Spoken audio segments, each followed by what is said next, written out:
NR-40 adalah pisau tempur Soviet yang diperkenalkan pada tahun 1940 dan digunakan selama Perang Dunia Kedua. NR-40 memiliki bilas 152 mm dengan titik klip, rikaso besar, gagang kayu hitam, dan pelindung berbentuk S. Pelindung itu terbalik, tidak seperti kebanyakan penjaga berbentuk S lainnya. Pada pisau NR-40 lebih melengkung ke arah tepi. Hal itu dikarenakan pegangan standar tentara Soviet mengharuskan memegang pisau dengan ujungnya menghadap ke atas. Menurut sejarahnya, pada awal abad ke-20, pisau Puko Finlandia mulai populer di kalangan penjahat di sebagian besar kota Kekaisaran Rusia. Pembuat pisau lokal pun kemudian mulai memodifikasi alat penebang kayu Finlandia agar lebih berguna untuk pertempuran. Misalnya dengan membuat mata pisau lebih panjang, mengubah dari punggung datar menjadi titik klip, dan menambahkan pelindung. Setelah dimodifikasi, senjata yang dihasilkan pun masih disebut pisau Finlandia atau Finka dalam bahasa Rusia dan terlihat sedikit berbeda dari Puko pada umumnya.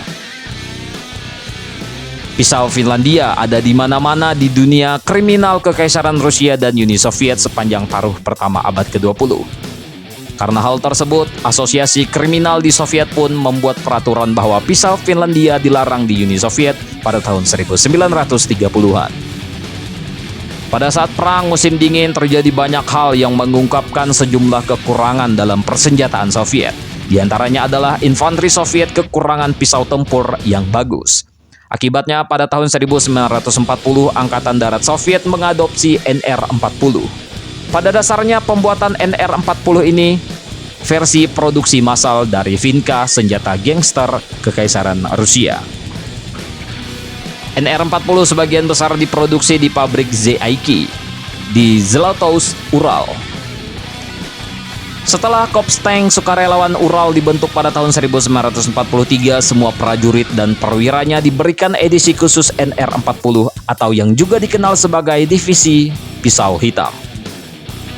Akhirnya pun NR-40 tidak lagi digunakan oleh tentara Soviet, tetapi pembuatan ulang pisau NR-40 secara modern dan replika NR-40 yang hampir persis sama diproduksi di Zlatoust hingga hari ini.